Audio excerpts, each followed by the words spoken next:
Yun talaga, hindi ko maintindihan. Ba't mo i-impeach ang Vice President? Putang ina niyan. Wala naman pagkadami-dami na budget ng Vice President. Napakadami ninanakaw ng Congress, ng Senado, ng Office of the President. Pare-parehas naman may confidential intel funds yan. Pero bakit si Inday lang yung tinatarget? Ganun kabobo yung Makabayan. Tangina, kung gusto nyo, dati yung Makabayan ang pinatatanggal nila, presidente ng Pilipinas. Bakit? Gusto nila sila mamuno. Gusto nila sila mamuno. Ay ngayon, tingnan mo, anong ginagawa ng mga Makabayan? Dinidemanda Vice President. Alam mo kung bakit? O kasi nga yung boss nila nandoon na sa taas, yung hindi nila boss, kailangan nila matanggal sa pwesto.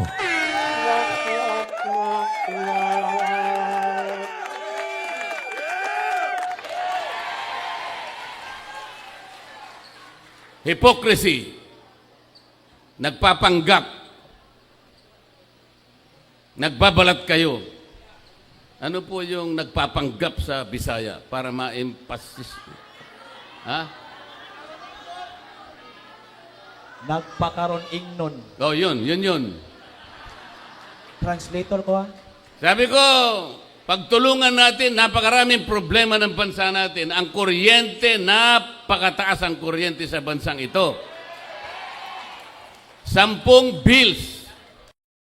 Consistent si Marcoleta dyan sa pagsita niya sa Meralco, yung mga generation loss, yung mga other miscellaneouses, pinatigil ni Marcoleta yan. Kaya kung medyo mura ang kuryente niyo ngayon, that is because dito kay Marcoleta, kung eengot-engot to, wala tong mahihita. Power bills ang ipinail ko. Wala kahit isa ang dininig sa committee. Paano ba puro Quadcom na lang? Lahat ng panahon, lahat ng atensyon binigay lahat sa Quadcom. Wala nang panahon para dinggin yung mga panukalang batas na makakabuti sa tao. Ano po ba ang layunin ng ating batas sa kuryente na ginawa 23 years ago? What is the objective of that law that was enacted in 2001 or 23 years ago? To ensure the delivery of quality and reliable and affordable rates of electricity in this country. Tingnan nyo, anong pinagkaabalahan ni Marcoleta? Una, sinira niya, kinanaan niya yung ABS-CBN, sila ni Mike Defensor. Kinanaan nila yung kinanaan nila yung hayop na. Kinakana nila ngayon si BP Sara para yung mga problema ng bayan natin hindi mapansin. Ito si Marcoleta, tinitira niya yung mga talagang problema ng bayan natin. Numero 1, kuryente. Yung kuryente talagang siya doon. Yung ABS-CBN kinana niya, bakit? Kasi hindi nagbabayad ng buwis. Tapos panay pasira sa gobyerno. Tapos eto naman ngayon, di ba? Yung Meralco talagang nung matapos siya diyan sa ABS-CBN, kinana yung Meralco. Talagang sinasabi niya na sobra-sobra talaga singil nyo, dapat ibalik nyo rin yan sa tao. Diyan ang maganda rito kay Marcoleta kasi ang ini-issue niya, ang issue na tinatakil niya at yung issue na sinusolusyonan niya, yung relatable. Itong Quadcom na to, sa totoo lang, ang tagal na. Gano'n na katagal tong Quadcom? Ilang taon to? Ano to, buong buhay nyo? Dito na kayo sa Quadcom nagtrabaho? Sobrang tagal na yun, yata pinakamatagal na hearing sa balat ng kasaysayan. Kapag sinabi mong... Ay, sorry, system loss pala, hindi generation loss. System loss, ayan yung mga ninanakaw-nakaw ng mga nagja-jumper na mga squatter. Sorry, generation loss. System loss pala, I stand correction. Secure and reliable, walang brownout. Pag sinabi mong affordable, abot kaya. Abot kaya. Sa Bisaya, barato. Yan, nakita nyo naman.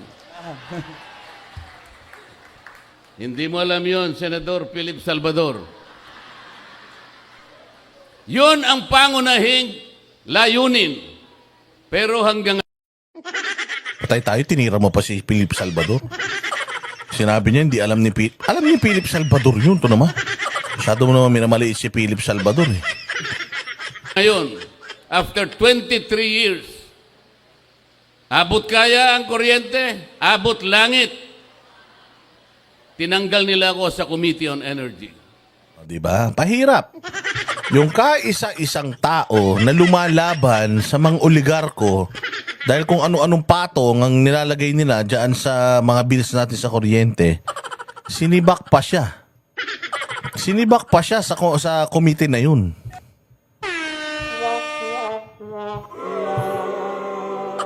Kakapal ng mga mukha, di ba? Kung sino yung lumalaban para sa taong bayan, kung tangin ng kamarkuleta, payayamanin mo yung... Pag yumaman ng mga Pilipino, edi ang laki ng problema natin, Marcoleta. Hindi na natin sila kayang bilhin. Hindi na natin sila kayang i-hypnotize. Hindi natin kayang budulin yan pagka yumaman mga yan. Kaya dapat wag kayong gumawa ng mga batas na makakapagpayaman sa mga Pilipino. Pag gumawa kayo ng batas, dapat yung makakapagpalugi. Yung mawawalan ng trabaho yung mga Pinoy, mawawalan ng capacity kumain para kapag binigyan natin ng ayuda, matatatak tayo sa isip nila.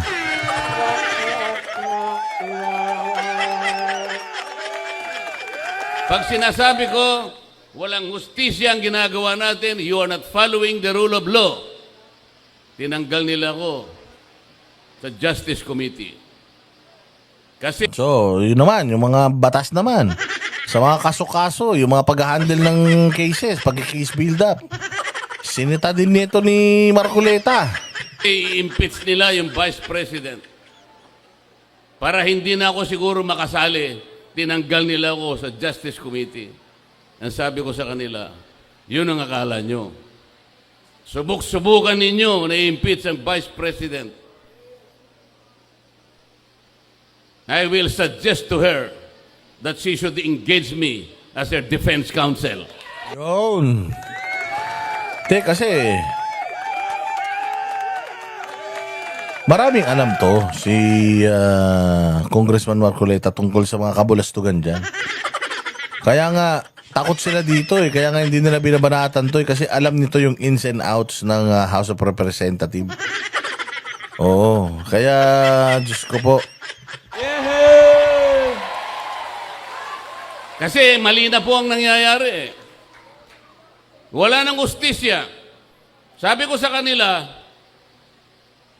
bakit ninyo sinusuri ang confidential funds ng Office of the Vice President? Why? If you are honest in trying to enact a particular law, kasi po, inquiry in aid of legislation. There are more than 400 offices and agencies of government, beneficiaries of confidential funds. They were also notified by the COA. Meron silang audit observation memo. Bakit yung opisina lang ng Vice President ang ating iniimbestigahan kung talagang hindi kayo namumulitika? 400 offices ayaw nyong imbestigahan. Only the office of the Vice President. Politika po ito. Pangalawa, sabi ko, yung pag-audit, yung pag-examine ng mga papel, ng mga reports about public expenditures, ito po'y trabaho ng COA. There is only one office. There is no other office mandated to audit and examine expenditures of public funds. Only the Commission on Audit. Ang sabi ko, bakit po natin ginagawa ang trabaho ng COA? O mga yan, elements yan. Pag yumaman ng mga Pilipino, wala na silang manipulate. Kayo naman, Commission on Audit, bakit nyo sinurrender ang inyong tungkulin? Meron pong problema dito, sabi ko. Nilalabag natin ang saligang batas. What was delegated can no longer be delegated. Kaya lang po pag ako nagsasalita ng ganito, pinapaalala ko sa kanila, tinuturuan ko sila ang pinasasagot nila sa akin, yung mga magugulo. Guguluhin nila ako. Hindi sila makikipagdebate. Ang gagawin nila, manggugulo lang. Pagkatapos, papatayin nila yung aking mic. Papatayin nila. Ganito po ang nangyayari sa ating bansa. Sa ngayon po, nakakaawa ang kalagayan ng ating bansa. Napakamahal po ng kuryente, napakamahal ng presyo ng bilihin, napakamahal pa rin ng tubig. Ganyan po. Walang tumitingin dyan. Ang gusto lamang nilang gawin, maghearing ng maghearing sa Quadcom. Ang Quadcom, wala silang ibang subject matter, kundi i-prosecute ang dating Pangulo ng Republika ng Pilipinas. Again, napakatagal na nun. More than 3 months na yung Quadcom na yata na yan. Hanggang ngayon, di pa rin natatapos. Wala pa rin resolusyon. Paano hindi magiging magulo yan? Pinagsama-sama nila, edi mababaliw talaga sila pare-pareho niyan. Kaka-isip ko anong batas na magagawa nila dyan. Nakakahiya po ang kanilang ginagawa. Kaya sabi ng mga kasama ko, total magulo na kayo dyan, lumipat ka na lang sa Senado. Pumunta ka sa Barangay Taloma proper. Magpatulong kayong dalawa ni Philip Salvador. Para sa ganon, magkaroon ng kalidad ang Philippine Senate. Tingnan po nyo ang Senado ngayon. Tingnan nyo ang Senado ngayon. Kumbaga sa niluto, hindi mo malaman kung anong klaseng luto. Kilala nyo naman kung pabalik-balik na lang sila dyan. Kayo rin naman kasi yung may kasalanan eh. Paulit-ulit, pabalik-balik. Pagkatapos ganito pa rin ang kalagayan ng ating bansa. Mahirap pa rin ang ating bansa. Merong isang matanda na nagsalita. Isa siyang scientist. Insanity, sabi niya. Sa Tagalog, kabaliwan. Ano po yung insanity sa Bisaya? Buwang. Kabuwangan. Insanity is doing something over and over and over again,